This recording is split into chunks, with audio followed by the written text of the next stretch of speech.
نحمده ونصلي ونسلم على سيدنا ومولانا محمد رسوله النبي الأمين المكين الحنين الكريم الرؤوف الرحيم. أما بعد فأعوذ بالله من الشيطان الرجيم. بسم الله الرحمن الرحيم. من عمل صالحا من ذكر أو أنثى وهو مؤمن فلنحيينه حياة طيبة. صدق الله العظيم. ان اللہ وملائکتہ یصلون علی النبی یا ایھا الذین آمنوا صلوا علیہ وسلموا تسلیما. الصلاۃ والسلام علیک یا سیدی یا رسول اللہ وعلی آلک واصحابک یا سیدی یا حبیب اللہ.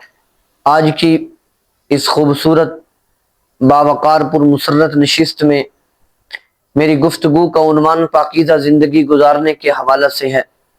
دعا فرمائیں کہ رب کائنات میری زبان پہ کلمۃ الحق جاری فرمائے. اسلام ایک انتہائی شستہ اور پاکیزہ دین ہے، کامل و اکمل دین ہے، جو اپنے ماننے والوں کو ہر قسم کے احکامات اور ہر قسم کے اصول و ضوابط عطا کی. اور دین اسلام نے اپنی حدود معین کر دی ہے اور ساتھ یہ واضح کر دیا ہے کہ یہ کچھ ایمانیات کا حصہ ہیں اور یہ کچھ ایمانیات سے خارج ہے. تو بندہ مومن کو چاہیے کہ اپنی ساری زندگی اسلام کے عطا کردہ طرز حیات کے مطابق گزارنے کی کوشش کرے. اپنے ذاتی معاملات اور معاشرتی معاملات میں بھی اسلام ہی سے رہنمائی حاصل اور دوسروں کے حقوق بہترین انداز سے ادا کرے. روحانی پاکیزگی کے حصول کے لیے جہاں ایمان پہلی شرط ہے، وہیں آداب زندگی بھی بہت اہمیت رکھتے ہیں. اچھا مومن وہی ہوتا ہے جس کے ایمان کے نور سے اس کے اعمال روشن. عمل سے عاری شخص اپنے آپ کو وہ پاکیزگی نہیں دے سکتا جو کما حق دینے کا حق ہوتا ہے. تو ایمان والوں کو یہی وجہ ہے کہ ایمان والوں کو قرآن و حدیث میں بار بار اچھے اخلاق اور آداب اپنانے کا حکم دیا گیا ہے اور ساتھ یہ واضح کر دیا گیا ہے کہ تم اپنی زندگی اسلام کے عطا کردہ طرز حیات کے مطابق گزارو تاکہ تمہارا روح اور تمہارا جسم پاکیزہ ہو اور موت کے راستے سے جنت تک راستہ آسان ہو سکے. کسی زمانہ میں سیارہ ڈائجسٹ کے اندر تقسیم ہند کے قبل ایک کہانی چھپی تھی کہ قبر کھودتے کھودتے ساتھ والی قبر کھل گئی. دیکھا کہ اندر تازہ گلاب کھلے ہیں، کیونکہ جستجو کی چنگاری مزید روشن ہوئی. ایک اینٹ گری تھی تو دوسری اینٹ نکال دی گئی. دیکھا کہ اندر تازہ گلاب کھلے ہیں، کفن بھی میلا نہیں ہوا. خیر قبر کو بند کیا اور دل میں خیال آیا کہ ہم اس شخص کے بارے میں پتہ کریں کہ یہ شخص تھا کون اور اس کی نیکی معلوم کریں تاکہ ہم بھی صالحیت کے ماحول میں اپنے آپ کو پا سکیں. خیر تلاش کرتے کرتے اس کی بیوہ ملی جو کافی بوڑھی ہو چکی تھی. لوگوں نے اس بیوہ کو سارا واقعہ سنایا، وہ سارا ماجرا اس کے سامنے رکھا تو وہ پہلے تو خاموش رہی، لیکن اس نے اپنے ذہن پہ زور دیا اور زور دے کے کہا اور اس نے اپنے ذہن پہ زور دیا اور کہا کہ میرا خامد ایک سادہ سا شخص تھا، زیادہ پڑھا لکھا بھی نہیں تھا. ہاں اس کا ایک عمل مجھے یاد آیا کہ جب وہ صبح کے وقت مسجد میں نماز پڑھنے کے لیے جاتا اور لوگ قرآن کھول کے قرآن مجید، فرقان حمید، قرآن رشید کی تلاوت کرتے. ایک زمانہ تھا کہ گھروں میں قرآن ضرور کھلتا تھا اور مساجد میں بھی قرآن مجید، فرقان حمید، قرآن رشید کی تلاوت کی جاتی تھی. اللہ رب العزت وہ دور دوبارہ پلٹ کر لے آئے ہمارے لیے بھی اور نوجوانان امت کے لیے بھی کہ وہ فیس بک کی بجائے قرآن کا چہرہ دیکھے. ایک زمانہ تھا کہ قرآن کی تلاوت کی جاتی تو میرا خامد پڑھا ہوا نہیں تھا اور مسجد میں قرآن پڑھنے کی گونج ہوتی اور اس کا دل تڑپتا کہ کاش میں بھی پڑھا ہوتا اور آج میں ان کے ساتھ بیٹھ کے قرآن مجید، فرقان حمید، قرآن رشید کی تلاوت کرتا. تو وہ بوجھل قدموں سے واپس پلٹتا، طاق پہ رکھے ہوئے قرآن کو سینے سے لگاتا، چومتا اور کھولتا، ایک سطر پہ انگلی پھیرتا اور کہتا مالک مجھے پتہ نہیں کہ کیا لکھا ہے، لیکن جو بھی لکھا ہے حق لکھا ہے، سچ لکھا ہے. پھر دوسری سطر پہ انگلی پھیرتا، اسی طرح تیسری سطر پہ انگلی پھیرتا، انگلی پھیرتا چلا جاتا اور یہ ساتھ کہتا چلا جاتا مالک یہ بھی سچ لکھا ہے، یہ بھی سچ لکھا ہے.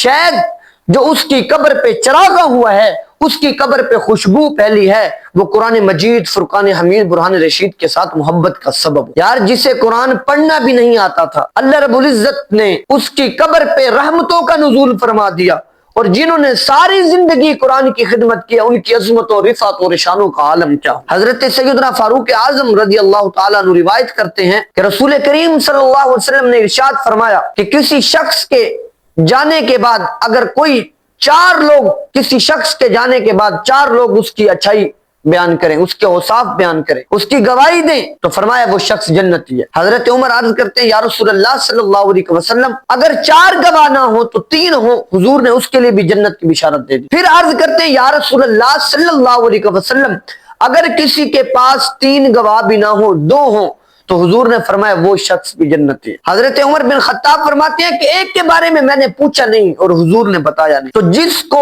2 گواہ بھی مل گئے کہ وہ شخص صالح تھا، نیک تھا، اچھے اوصاف کا مالک تھا، رب کائنات اس کی قبر کو کشادہ فرما دیتا ہے۔ جن کے تقوی اور جن کی پرہیزگاری اور خدمت دین اور خدمت قرآن کی زمانہ گواہی دے گا، رب کائنات ان پر کتنی رحمتوں کا نزول فرمائے گا، ان کی کتنی ناز برداریاں فرمائے گا۔ جانا تو سب نے ہے، یہاں کسی نے نہیں بیٹھ رہنا، 100 سال بھی جئیں گے یہاں سے رخصت ہونا پڑے گا۔ کج کلاؤں نے بھی جانا ہے، شہنشاہوں نے بھی جانا ہے، جن کا طوطی بولتا ہے، جن کے نکارے بجتے ہیں۔ موت ہے ہنگامہ آرا کلزم خاموش میں، موت ہے ہنگامہ آرا کلزم خاموش میں، ڈوب جاتے ہیں سفینے موت کی آغوش میں۔ جانا سب نے ہے، یہاں کسی نے نہیں بیٹھ رہنا۔ بڑے بڑے پہلوان آئے، بڑے بڑے شہنشاہ آئے، آج ان کا نام مٹ گیا، ان کا تشخص مٹ گیا، آج کچھ باقی نہ رہا۔ کسی نے مقدونیہ میں ایک بوڑھی خاتون کو دیکھا کہ وہ زارو قطار رو رہی ہے، تو پاس گزرنے والے کسی شخص نے کہا کہ اتنا رونے کی وجہ کیا ہے؟ تو اس بوڑھی خاتون نے کہا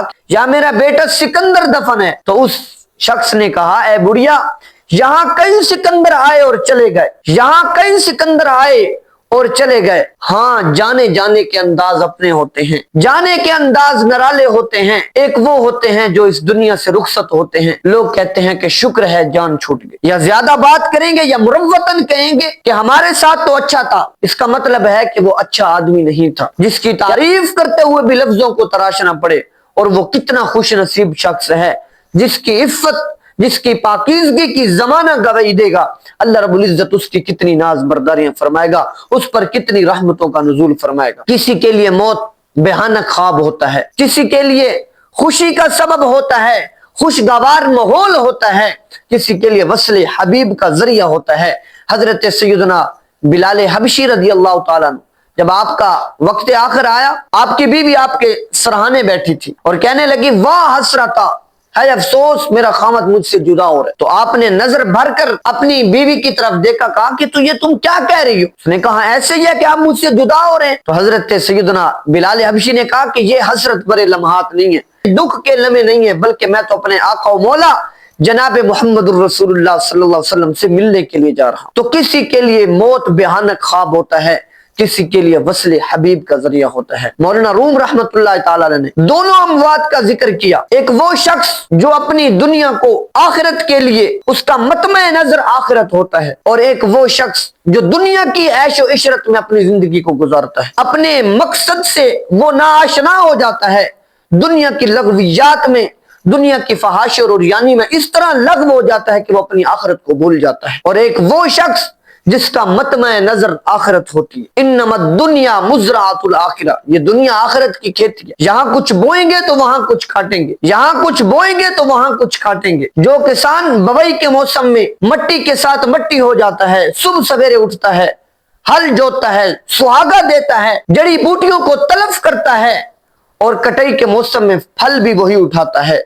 اور جو کسان بوائی کے موسم میں کلف لگے لباس پہن کر آوارگی کرتا ہے، اپنے قیمتی وقت کو ضائع کرتا ہے، تو کٹائی کے موسم میں اس کے ہاتھ میں کچھ نہیں آتا سوائے حسرت بھرے لمحات ہوتے ہیں اس کے لیے۔ تو فرمایا کہ جو شخص اپنی زندگی کو نیکیوں کا حسن و جمال دے دے، تقوی کے ساتھ اپنی زندگی کو مزین کر دے، اور وہ نیک اعمال کے لشکر آگے بھیجتا رہے، کل بروز قیامت جب وہ یہاں سے رخصت ہوگا، اس کی قبر کیڑوں مکوڑوں کا گھر نہیں ہوگی بلکہ روضۃ من ریاض الجنہ بن چکی ہوگی۔ اللہ رب العزت ہم سب کو پاکیزہ زندگی گزارنے کی توفیق عطا فرمائے۔